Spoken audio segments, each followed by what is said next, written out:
Hey guys, it's weekly reset time again, so we're going to go over the new activities, modifiers, Tyra's artifacts, and the weekly Crucible bounties, as well as the beta dates which got announced for Destiny 2 yesterday. Starting with the weekly story playlist, which this week is the Mars and Venus missions. Modifiers this week are heroic, enemies appear in greater numbers and are more aggressive. Small arms, primary weapon damage is favoured, and exposure, so guardian shields are increased but do not replenish.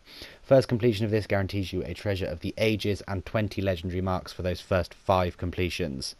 Moving on to the Siva Crisis Heroic Strike playlist, modifiers for this week are heroic again, arc burn, so arc damage is greatly increased, brawler, guardian melee damage is greatly increased, and ironclad, so more enemies have shields. First strike completion guarantees you a treasure of the ages again and 10 legendary marks for the first 3 playthroughs.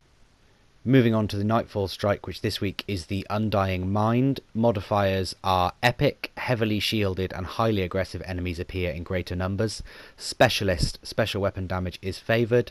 Juggler, so no ammo drops for your equipped weapon. And grounded, so guardians take more damage whilst in the air, so don't be jumping around the map. And finally chaff, so your radar is disabled. Next up is the Challenge of the Elders, and this week bonus points are awarded for precision kills. The other modifiers are Berserk, so minions of the darkness won't flinch even after massive damage, and Catapult, grenade recharge rate is greatly increased. First completion of this guarantees you a legendary engram and 10 legendary marks for your first 3 completions. The weekly raid this week is Wrath of the Machine, so we've got the Vossic and Axis challenge modes for those adept exotic weapons and ornaments. Weekly Crucible playlist this week is Zone Control, which will give you a Treasure of the Ages and 10 legendary marks for your first match completion. We also have game modes of Clash and Rift, which will be Shax's Crucible bounties this week. The other game modes are Elimination, Skirmish and Rumble Supremacy, all 5 of which will award you with 15 legendary marks for your first match completion. Off to the Iron Temple next to see Tyra's artifacts, and we've got a 99% roll on the Memory of Timer with Intellect and Strength. This one turns minor minions of the darkness into allies when meleeed. We've also got a 93% roll on the Memory of Radagast with Discipline and Strength.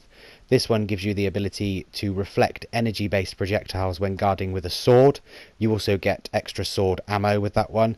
And finally we have an 88% stat roll on the Memory of Gelion, which grants you a more detailed radar, which is visible even when sighting primary weapons.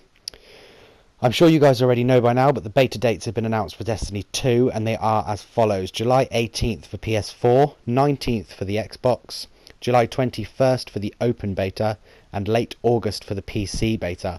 Also, the release date has been brought forward to the 6th of September for consoles.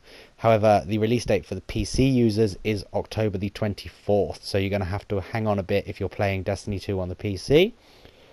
Guys, if this video helped you in any way, please give it a like and subscribe so you don't miss any future content, and I will see you guys again soon.